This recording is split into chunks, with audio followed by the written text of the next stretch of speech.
For years, hormones have been painted in two totally different lights. Are they a miracle medicine that can stop disease in its tracks? Or are they basically a poison where the risks just aren't worth it? It's a huge question. And for a long, long time, the answer felt pretty simple. Especially for women, the consensus in the medical world was clear. Hormone therapy? Yeah, it's too risky. A door you probably shouldn't open. But now, well, a bunch of challengers are pushing back hard, and it's created this massive divide. So you've got the mainstream view over here, saying hormones like estrogen and testosterone, they're linked to a higher risk of cancer, heart attacks, strokes. But then on the other side, you have this really bold argument saying, hold on, the science you're basing that on, it's flawed. These hormones are actually powerful tools to prevent disease.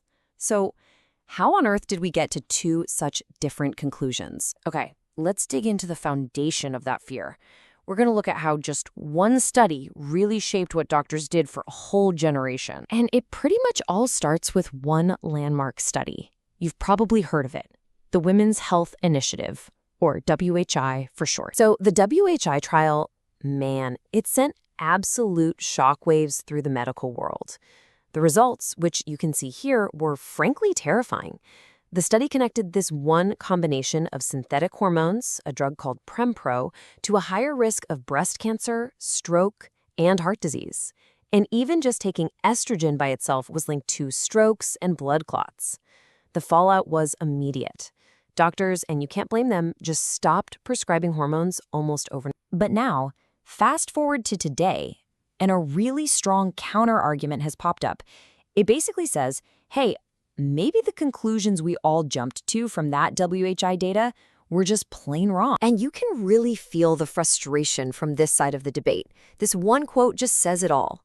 When talking about new evidence that shows estrogen might actually be beneficial, they say, the oncological world completely ignores it. It will not change the habits of doctors. You can just hear how exasperated they are. So, okay, where does this whole challenge even start? Well, it begins by taking a hard look at the type of hormones used in that original WHI study. And for the critics, this isn't just a small detail. This is the most important point. And this right here is the heart of their argument. See, the WHI study, it used synthetic hormones. One called Premarin, which is literally made from pregnant horse urine, and another called Provera, a synthetic version of progestin. The challengers say, whoa, that's not the same stuff our bodies make. They argue that bioidentical hormones, things like estradiol and progesterone, which are chemically identical to our own, act completely differently. And for them, that distinction, well, it changes everything. Okay, so take heart disease, for example. The people who support hormone therapy, they point to a whole pile of studies that seem to flip the WHI fear on its head. They claim that if you use the right kind of estrogen, not only does it not cause heart problems, it can actually lead to a jaw-dropping 40 to 50% reduction in deaths from cardiovascular disease. That's a huge number. But they don't stop there. The challengers' case gets even crazier with what is probably their most shocking claim.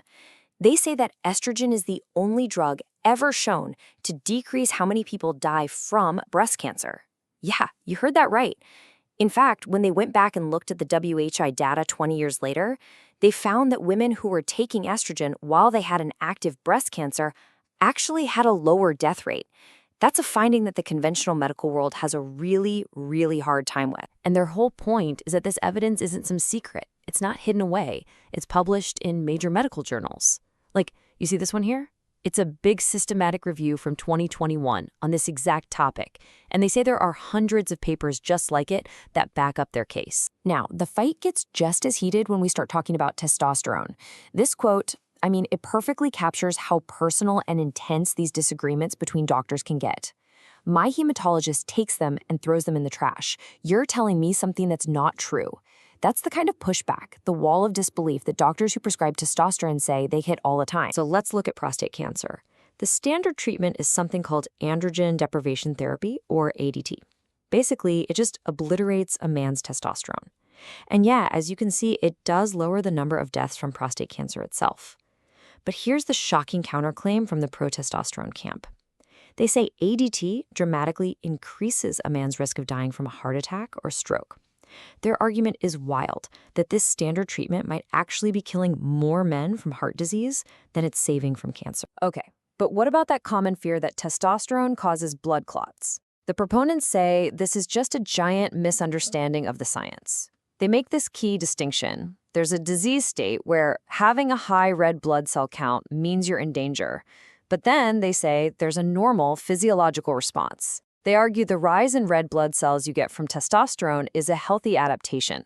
It's just like how your body gets used to living at high altitude. They are adamant that it is not a sign that you're about to have a blood clot. Which brings us to the million-dollar question, right? Why do experts disagree so much? Let's try and get to the bottom of this scientific standoff. A lot of this comes down to a classic idea in science: association versus causation. So the challengers say that the old studies made a huge mistake. They looked at data and saw that, hey, people who naturally have high hormone levels sometimes have bad health outcomes. That's an association. But, and this is the key, that doesn't prove that giving someone hormones is what causes the harm.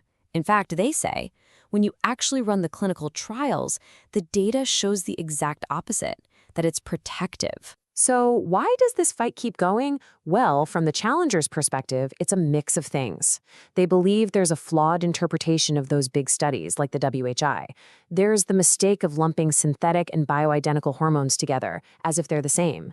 There's good old-fashioned confirmation bias, ignoring data that doesn't fit what you already believe. They also point to economic incentives. Maybe it's more profitable to prescribe statins and estrogen blockers. And finally, they say it's doctors just not keeping up with the latest science. And to really drive this point home, they'll point to treatments we already accept. This paper, for example, is a recent study from 2023. It looks at the risk of getting a second cancer after you've been treated with tamoxifen, which is a very common estrogen blocker. Their argument is basically, look, the medical community accepts the risks of these drugs, but freaks out about the supposed risks of hormones. It's a double standard in their eyes. So, after all that, where does this leave us? What are we supposed to make of all this? How should we think about the evidence when it's this messy? Let me boil the challenger's argument down to its most radical point. They are claiming that some of our most standard, life-saving treatments, things like androgen deprivation therapy for prostate cancer or aromatase inhibitors for breast cancer, might, in the end, be causing more harm than the diseases they're supposed to be treating. It's a heavy claim. And ultimately, what these challengers are calling for is pretty simple. It's summed up in this quote: "You have to use the medical literature and data to support why you do what you do." It's a plea, really. A plea to stop relying on old beliefs and to actually engage with the science as it exists today. And that leaves us with the big final question, doesn't it? When the data is so debated, when the experts are so fiercely divided, and when the stakes for our own health are so incredibly high, how do any of us decide what to believe? That question is the real battleground at the heart of the hormone wars.